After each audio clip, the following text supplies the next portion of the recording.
A&M wide receiver Ashton Bethel-Roman finished with 4 catches, 83 yards, and a touchdown last week against Arkansas. That's the highest statistical output he's ever had in a college football game. He's still a redshirt freshman. I'm really excited that this coming out party kind of happened in the game that mattered. It wasn't like this was Prairie View A&M at the beginning of the season, an FCS warm-up game for A&M. No, this was an SEC game that came down to a field goal, and Ashton Bethel-Roman played a major role in the reason why A&M was able to remain undefeated and the number 3 team in the country. So we're going to take a look at what he did, and what we're going to talk about with Ashton Bethel-Roman as a redshirt freshman in this 2025 Texas A&M offense. He's got a lot of upside to turn into other things, don't get me wrong, but right now, what he really brings to this offense is his ability to stretch the field. He's a 200-meter track guy coming out of high school, and I think we see that with the acceleration that he picks up at 15 yards. Really nice release. I like his release right now, but what really gets me excited is this acceleration right here.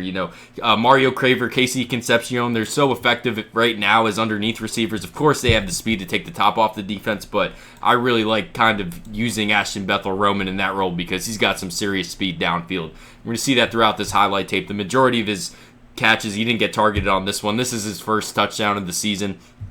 Second touchdown of his career. He had one before he redshirted last year as a freshman against New Mexico State, if I remember right. The ball skills, he really just checks the boxes of what you look for in a guy to take the top off the defense. Of course, you need the speed for that, but we're also going to see the ball tracking throughout this game. This is a really nice adjustment. We're going to see an even better adjustment a bit later on a 40-ish yard grab that he had. This A&M offense has been so fun to watch in 2025. They're almost entering that Oregon territory in my head where it's less of a football game that we're watching, more of just a track meet. These guys, everybody on this offense, has those verified track numbers. At least that's what I see.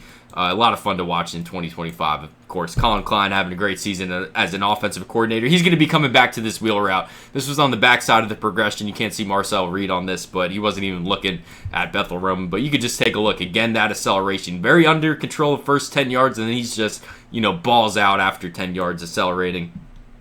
Collin Klein's coming back to this wheel route. I can guarantee you that because that's going to be a lot of yards for A&M. And then this was the last catch that he had of the game.